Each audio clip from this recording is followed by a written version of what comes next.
rock and roll. Thank you for coming back. Thank you so much for coming back. Thank you for coming back to Jay's Rock and Roll Stories. I am your host, Jay. You already know that. I think I'm going to tell you that this is going to be the last Carlos Santana episode for a little while. What I want to do is I want to get to the point where, the kid from the small little Mexican port town reaches the top of the mountain, where he gets to this point. All right. You'll understand when we get there. Okay. So let's go back a little bit. He's in high school, in San Francisco.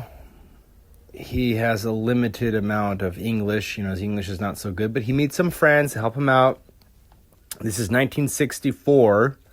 I want to share a little funny story. 1964, he has his first serious girlfriend named Dorian. He talks about how, the sex was good, the relationship was nice, everything was really sweet and everything. But guess who also had a crush on Dorian? The gym teacher. So when he shows up for PE class, it's, Carlos comes to gym and, he's talking to Dorian, and all of a sudden gym teacher shows up. He's like, "Hey, Carlos, yeah, man, last week you just, we gotta get you up a little bit, right? Why don't you go do me a couple laps, all right? All right, man, all right. Dorian, hey, how you doing?" So yeah, he was like, like just navigating this way, how to flirt with Dorian.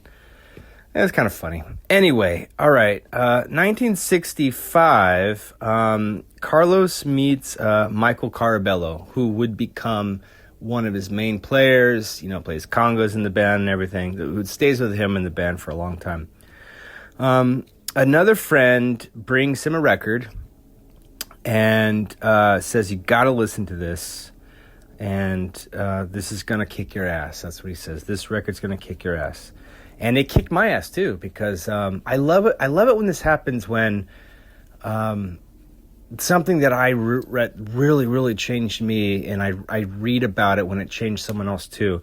The album is called El Chico by Chico Hamilton. I want you. This is we might have a few homework assignments. All right, so when you get a chance, YouTube El Chico full album by Chico Hamilton.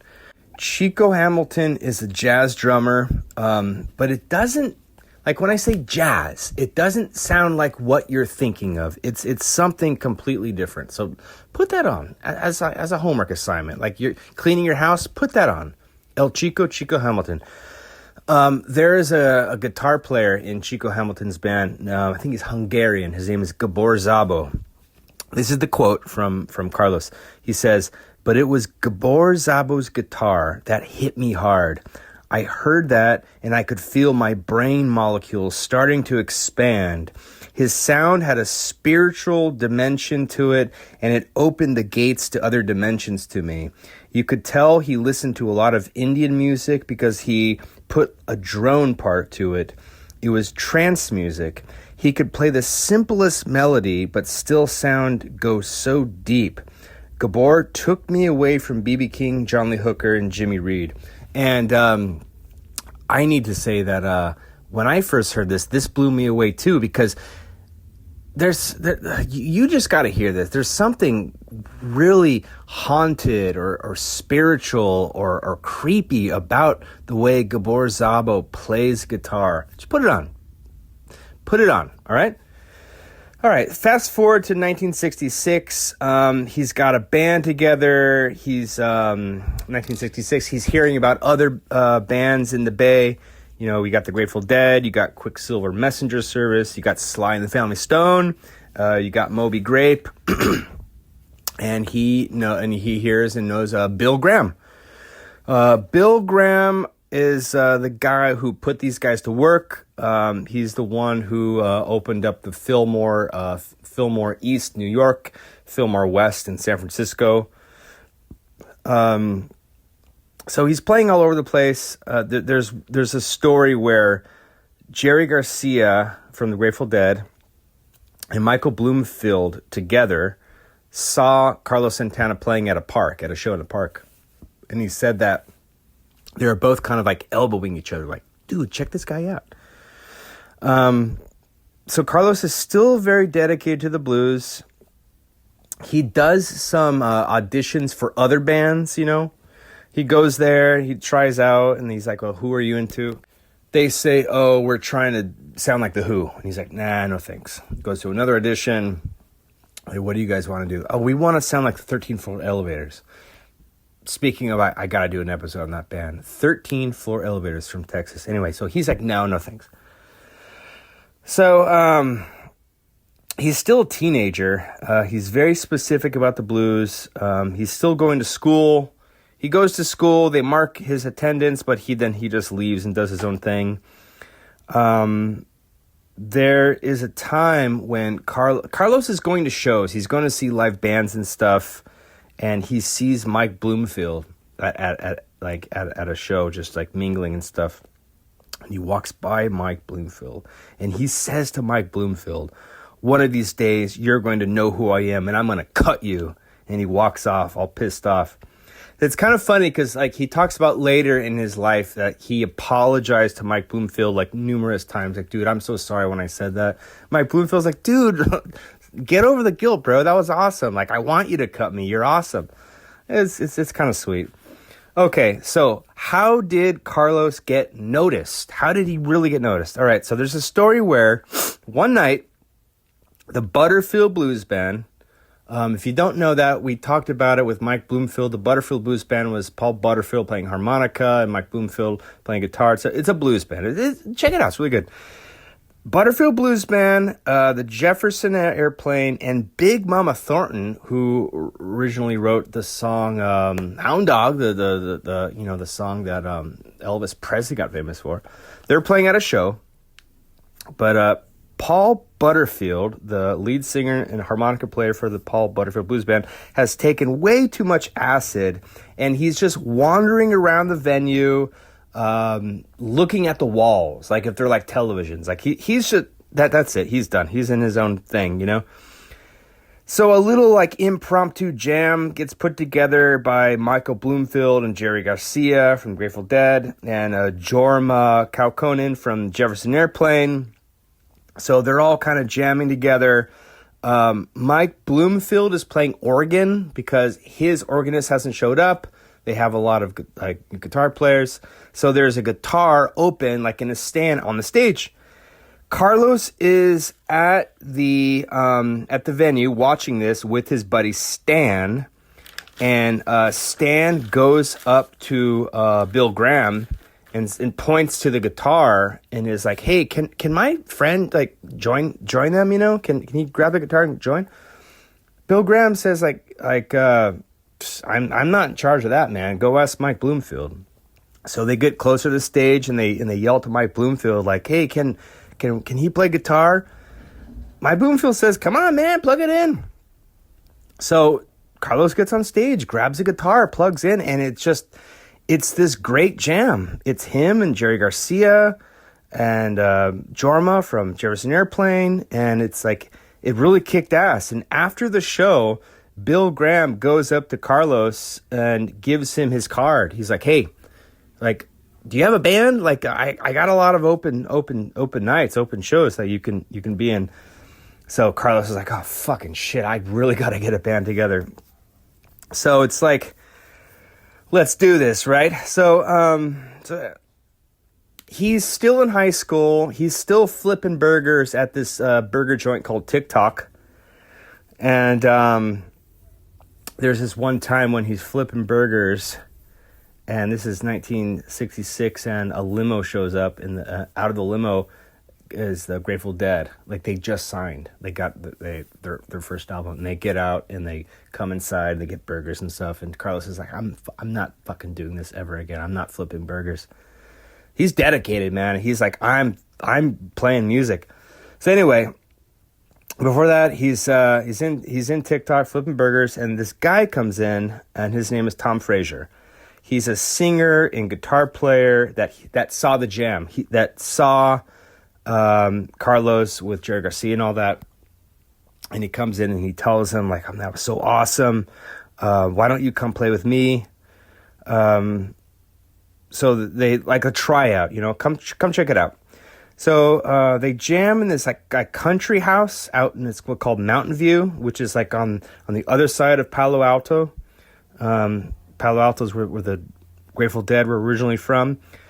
So they got a big full room with instruments, like one of those Farfisa organs, and that's where Carlos Santana meets Greg Rowley, who would go on to play the organ for Santana. So the funny thing is that Carlos Santana is with his buddies Danny and Gus. They're his players. Danny and Gus are the players from when he was in the Mission. They're together,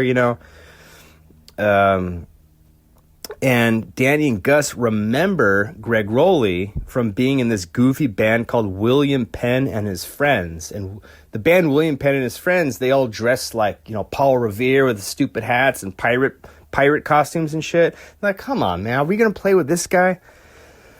So Carlos is like, no, come on, let's give it a chance. So they form a band.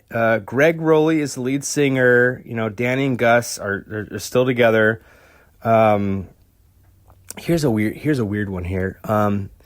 At high school, he's still in high school. He tests positive for TB, for tuberculosis, and he has to stay for months, like in a hospital, in a bed, and all this shit. And it's like torturous because like the band is going out without him, and blah blah blah. Finally, he can't take it anymore. He has his friends come. They rescue him. They sneak him out of the hospital. He doesn't have anything. He's clear. It's like a secret mission. They bust him out, and he stays with his buddies Stan and Ron. Stan and Ron are like these kind of like hippie artist types. They're not like musicians really. And the hospital's trying to track him down. Where is he? You got to bring him back.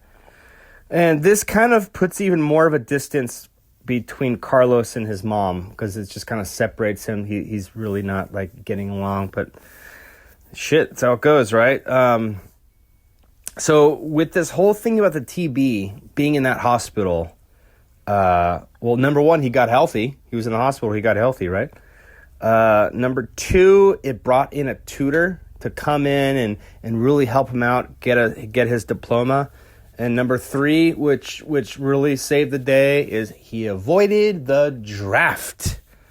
Because every young teenage motherfucker was getting thrown away to Vietnam to fight. So no, he was able to avoid that.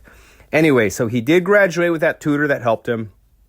And he tells his story about graduating, and he sits on the curb with some buddies that graduated with him. He remembers sitting on a curb with some friends, smoking a joint, talking about what they're going to do next. One of his friends says, I'm going to help my dad at the factory. Another guy says, I'm going to join the Marines. What about you, Carlos? What are you going to do? Carlos says, I'm going to be on the stage with B.B. King and Buddy Guy and people like that. The other guys start laughing, like, oh my God, you're fucking crazy, dude. You smoked way too much of this stuff. All right, fast forward to 1967. It's a big show.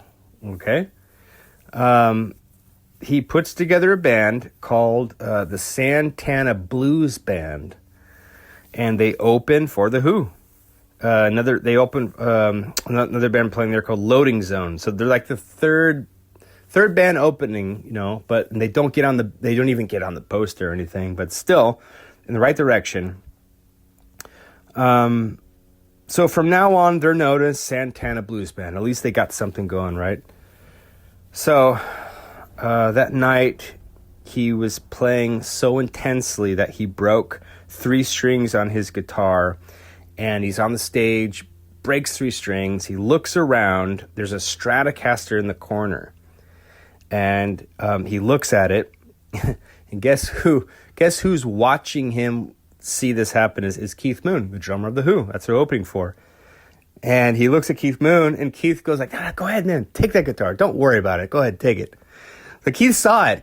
Keith was probably like, I got to do an episode with Keith. Keith saw this happening. He's like, oh, man, this guy's fucking good. Broke 3 strings. Oh, looking around.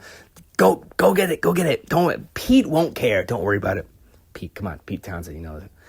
Anyway, so he grabs a guitar, go on, play it, and it goes over really well. They do an amazing job. Bill Graham invites them to open for more shows. They're kind of like they kind of are like the guys to open. Like when Bill Graham needs to fill a spot, Santana, get him in there. All right, but this one time when they were supposed to show up, and Carlos and Danny and Gus, they're three Mexican dudes from the mission, and they're still young, they're with traditional families.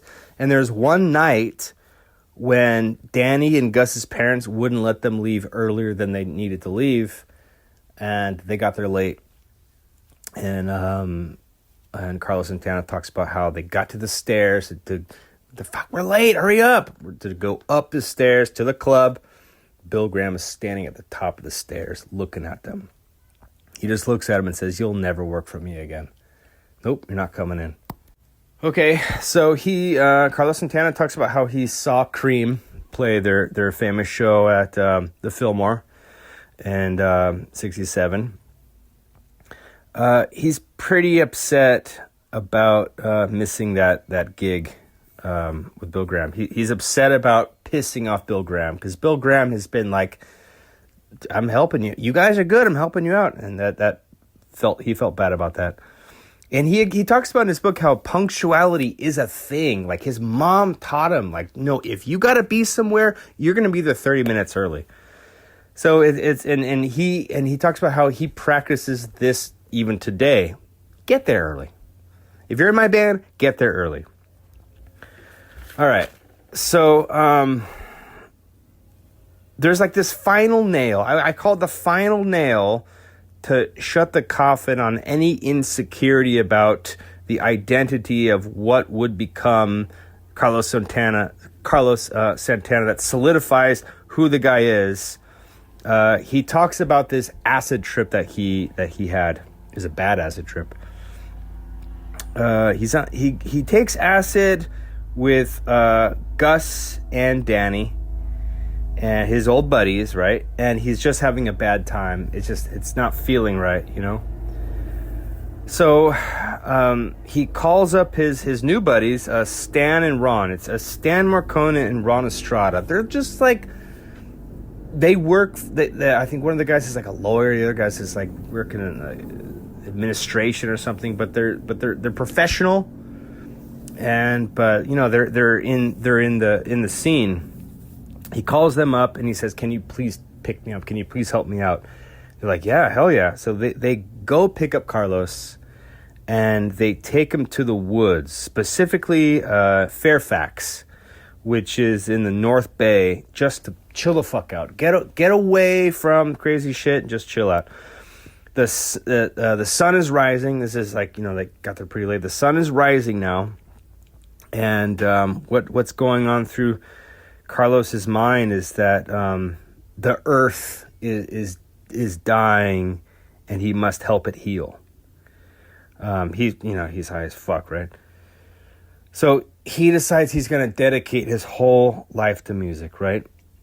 He's telling Ron and Stan, "I'm dedicating my life to music." Ron and Stan listen to him and they say, then we're going to help you. Like, that's why they're friends with this guy. That's why they're friends with Carlos. Is like, dude, this guy's good. He's dedicated. We're dedicated. And they say, we are going to quit our jobs and become your managers. But they say under one condition. Carlos is like, what? You got to fire Gus and Danny. The old buddies from the Mission District. Carlos is like, oh, Jesus Christ. Why? Why'd I have to fire those guys? Because they're not musicians like you. They're weekend musicians. You gotta fire them. We got you, right? All right, so he agrees. Let's do it. So they fire those two and they put together a really good band with kind of a mixture of talent from all over the Bay Area. Carlos has another epiphany of watching B.B. King live at the Fillmore and just like seeing someone dedicate their love to the music. He's like, I must do the same. I will do the same.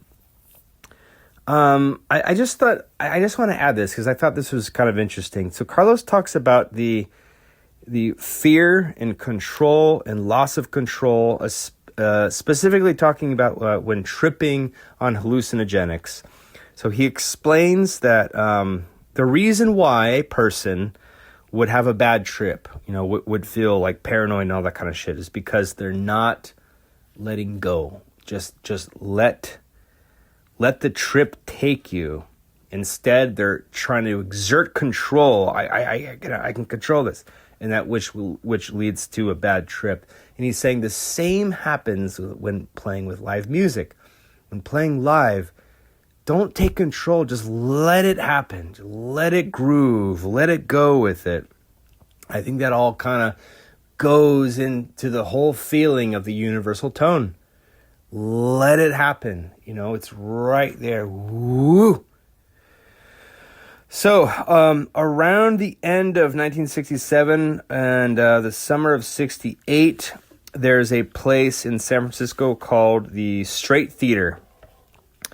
It gave the Carlos, the Santana Blues Band, like Friday through Sunday. That was their spot. It's like a dingy little place. They show like movies, you come in and sit on a beanbag and watch like a Fellini movie and then watch a band and smoke a joint, that kind of shit. But Carlos says he does notice regulars coming in to see the band, and it's pretty cool. So, here's a funny story here. So a kid comes up to Carlos and he says, "You guys Santana?" He says, "Yeah, that's us." He says, "You guys are in the Sunday Pink section?" And what that is the entertainment section of the San Francisco Chronicle. This guy, Ralph J. Gleason, who was a newspaper's top music writer. He also helped start the Rolling Stone magazine. He would name the top new local bands, right? And new local bands coming up in the city, about 12 bands, right? But Santana was mentioned first, and this guy Gleason saying Santana has the X factor of excitement. The X factor, like you can't really pinpoint or place it. What is it? So after reading that, Carlos, he has no idea what that means. And he goes to Michael Carabello, his buddy. He was like, "Hey, man, I'm still learning English, so cancel X Factor. What is the X Factor?" Michael laughs. He's like, "Man, I don't know. But who cares? We got it. We got the X Factor." Around this time, they sort of worked music around the congas, as an instrument in the center, working around it. They create this sort of Latin African blues sound, really embracing the African clave percussion. Okay, what is the clave percussion? I think the easiest way to explain this to any ear, if you've been alive for the last 50 years, is listen to, let's say, "I Want Candy" by Bo Diddley. The clave is this. Listen. "I want candy, bum ba dum bum bum bum. I want candy, bum ba dum bum bum bum." Clave is 1 2 3 1 2. "I want candy, 1 2 3 1 2." That's clave. So there's a conflict though. So they have the clave in their music and everything, but there's also rock and roll bands are saying "What the fuck you doing? What is that? That's not rock and roll." And then there's clave, purists saying "What the hell? That's not even, what the fuck you doing?" So on this note, Santana says about what he's doing. He says Santana, the band, was never a purebred. When it came to music, we were a mutt. At this point, they changed their name to Santana. No more Santana Blues Band. Just shortened it to Santana. He goes on to saying that they were, using a lot of the clave, but not like the complete conception. They were using other forms of like Latin music, And he talks about how it took like 10 years to like get over this, like, that's not clave. Oh, that's not Latin, like that. Like, yeah, and it's stuck in this middle. That's not rock and roll. That's not Latin music. Like that kind of shit, right? Anyway, 1968, they go by the name Santana. And they're still pretty tight with Bill Graham. They want him back. So they're opening for all kinds of bands, right? They're like Bill Graham would call them, like, oh man, these fuckers didn't show up. Can you open? Or, oh, they got busted. Can you open? So, Bill, Bill appreciates their music. Bill likes their hard work, and he gives them a place to rehearse, like a warehouse. And he also emphasizes, like, you guys need to get a lawyer, get an accountant, and look at the band at like a business level. All right, so here's a funny story. I gotta tell you this story. So this is 1968. Santana is playing at the Fillmore all the time. Whether they're opening, whether they're closing, they're just there. Bill Graham loves him, right? All right, so Carlos's sister is on the bus, right, going through San Francisco, and she sees a big billboard saying Santana live at the Fillmore at this date, whatever. And she goes home and tells mom and dad, and like, oh my gosh. And they get dressed to the nines, and so they show up at the Fillmore. Mom and dad go in. Carlos's mom, Carlos's dad go in. They see their son play. And, they're old school. They when they dress up, they probably look like they're from the 50s. This is 1968, right? So they're watching the band play, and they're proud of them. They're probably thinking, oh, this is way too loud, whatever. And they see, okay, so you got to imagine, like, at this period in time, there was a person lighting a joint and just passing it around, right? So mom sees a guy light something, pass it around, and the mom says to her husband, she's like, oh my God, they're so poor, they can only afford one cigarette. Please, mi amor, give them some cigarettes. So the husband takes out his pack of cigarettes, and he's like handing out cigarettes. Come on, guys, we can all share. I thought that was really funny. All right, so moving on. Come on, wasn't that good? All right, so Bill Graham is working really hard to get the band signed. He likes Carlos. Carlos likes him. They work together, and Bill Graham complains about how, like, listen, you guys are great, but it's like you only play long jam songs. You just play these long songs. You gotta have a song. You gotta have a song that's like an intro, a verse, a chorus, blah, blah, blah. So he says, listen to this. I never knew this before. All right, so he plays them a record. The song he plays for them, the song is called Evil Ways by Willie Bobo. Right, do that. That's another homework assignment. YouTube Willie Bobo Evil Ways. Nope, there it is. That's what happened. Okay. So Bill Graham also got Carlos Santana to play with Al Kooper when Al Kooper was making that live album, and Mike Bloomfield couldn't do it. He got too sick. Blah, blah, blah. And he was like, Carlos, you want to play with Al Kooper? He's like, fuck yeah. We talked about this. If you don't know what I'm saying, go back and listen to Michael Bloomfield albums. All right, so do you want to hear the good news or the bad news? You're going to hear the good news first. All right, so the good news is Santana signed with Columbia Records in 1968. Bam, they got it. The bad news is their conga player, Marcus the Magnificent Malone, is in jail. Why? What happened? All right, who is Marcus Malone? All right, Marcus Malone is a different cat to all the other guys. The other guys are like, okay, Carlos always talks about how he says, we're not hippie, we're street. But, they still party, But this guy, Marcus Malone, was like he had like a fancy El Dorado. You know, he complained like, "Oh, you stupid hippies, all you do is smoke weed and do LSD. I got my bitches to take care of." He was a pimp.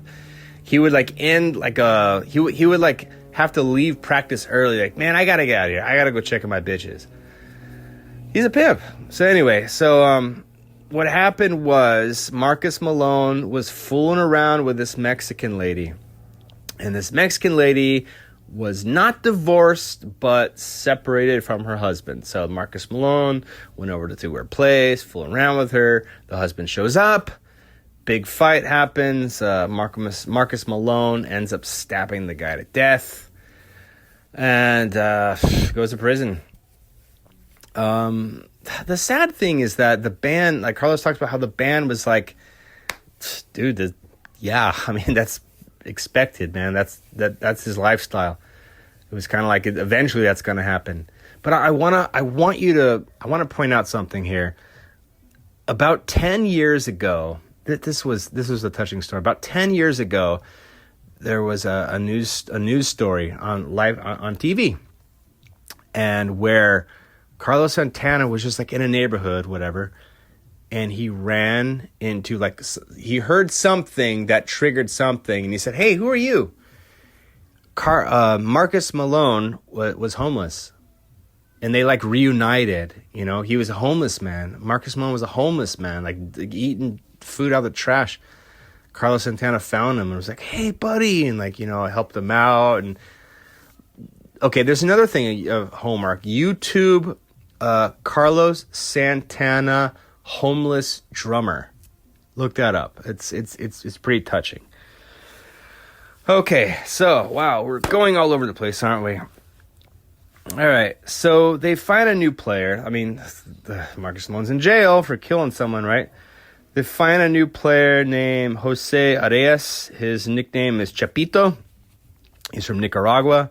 And he really just settles in. He just plays the fucking congas like a motherfucker. He's just like, bam, he's in there. And they begin to record at, it's called Pacific Recording Studio, this new facility in San Mateo.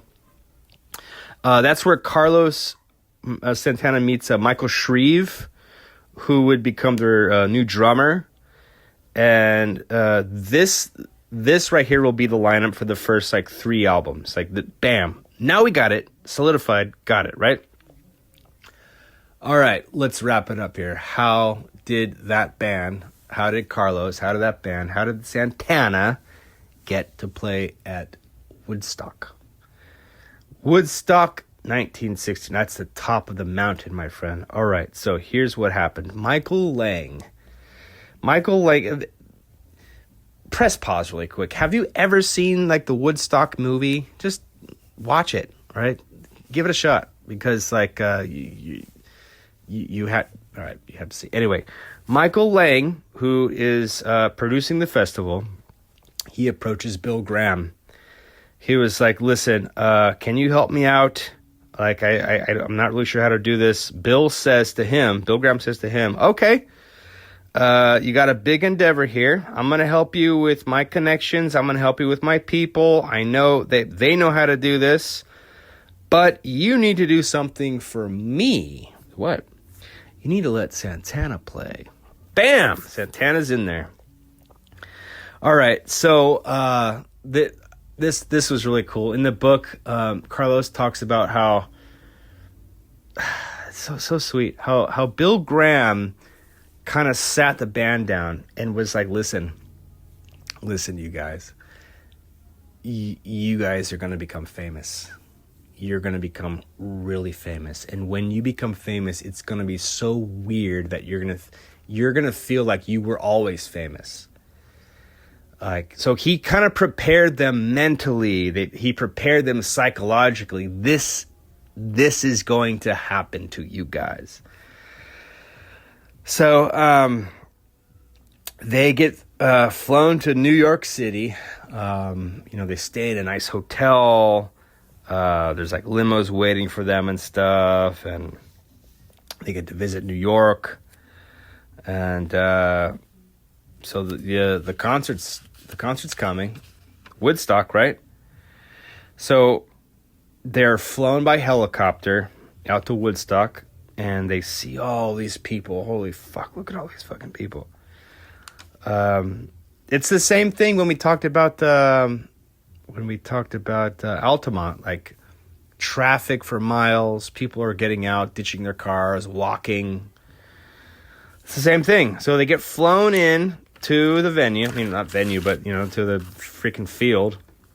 So they land, and they're told that when we land, don't worry, there's you're going to go 3 bands after the Grateful Dead. It's going to be cool. So when they land, they get out of the helicopter, and Carlos sees Jerry Garcia. He goes up to Jerry Garcia, he's like, hey, what's up, buddy? Carlos explains, yeah, we're probably going to go on, within a couple bands, and Jerry's like, oh, well, yeah, we're not even going on till tomorrow. Oh, well, they told us we're going to go 2 bands after you guys. Oh, well, all right. So in that case, let's party. So Jerry hands him something, and it's mescaline. And Carlos takes it. He's like, fuck it, I'm going to be here for a while. Let's do this. So Carlos is enjoying his high. It gets to the point where, things are melting, things are turning elastic, that kind of thing. And it turns out that most of the bands that were supposed to be there at that time were in that fucking traffic. They're trapped way the fuck out there. So the people running the show are like, all right, raise your hand if you're in a band. All right, you're going on. It's kind of like that. We don't want to have any gaps. Get up on stage if you're here.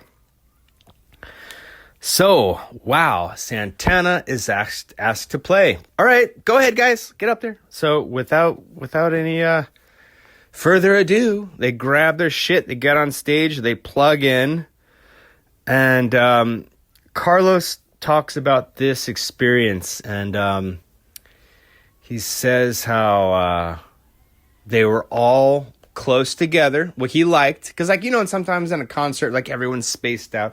They were close together, because that's how they did it at a concert. And but right when they started playing, that's when he hit really hard. So he's playing a Gibson SG, and this guitar comes out of tune all the time.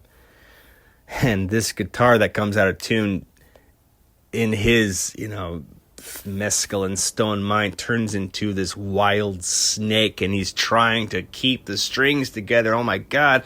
He's praying to God, please, God, I just want to stay in tune, stay in time. And he's trying to play the snake, and the snake's all over the place. And he does a pretty good job. And you can see this. He talks about how this moment is in the movie. YouTube Woodstock Carlos Santana. Woodstock Santana. So he's playing the Gibson SG. It's all over the place. It's a crazy wild snake. It's like a rodeo. And they play for about 45 minutes. Carlos said that he doesn't remember the first half of the set, but he does remember the end when they played a Soul Sacrifice, which was in the movie. You can YouTube, excuse me, YouTube Woodstock Santana Soul Sacrifice. And he says that when they finished that song, the crowd was cheering, and they're walking off the stage, and he looks back at Greg Rowley, and he sees this look of victory on Greg Rowley's face, we did it! And he looks around, and he sees Bill Graham looking at him and looking at the band and motioning to the crowd, look, guys, you did it. You did it. He looks at the thousands of people, and he remembers. Carlos says he remembers leaving that stage and telling himself, I'll never trip again for something like this. I will dedicate myself to music. And that's where we're going to leave it at, when he conquered that mountain. When Bill Graham proudly said, look at what you did, guys. You did it. So that's it for now. That's all for Santana right now. I'm going to tell you the truth. Holy hell. I've had a lot of Santana throughout the last 2 weeks. I'm very DIY. I got a lot of stuff from the library. I've been listening to every single damn Santana record. I found this Santana early recordings box set. It's like, I'm done. I'm not saying it's bad. I'm just saying I got to take a break. But I will come back. I will come back to Santana episodes later because his life goes through another change where he has this like religious, spiritual change in him. He makes, okay, I don't know if you ever seen Carlos Santana wearing all white? He like cuts his hair really short and wears all white, and he's with this guy named John McLaughlin, and they're making albums together. It's like this